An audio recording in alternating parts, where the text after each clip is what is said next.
Come on, Max Goldman. Can you show me your booty? Oh. Hi, how you doing?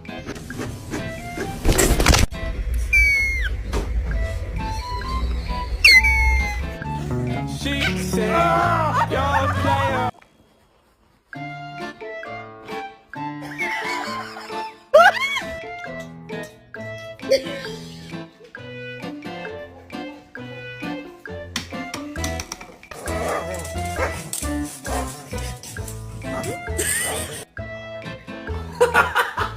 Yeah. Oh, yeah.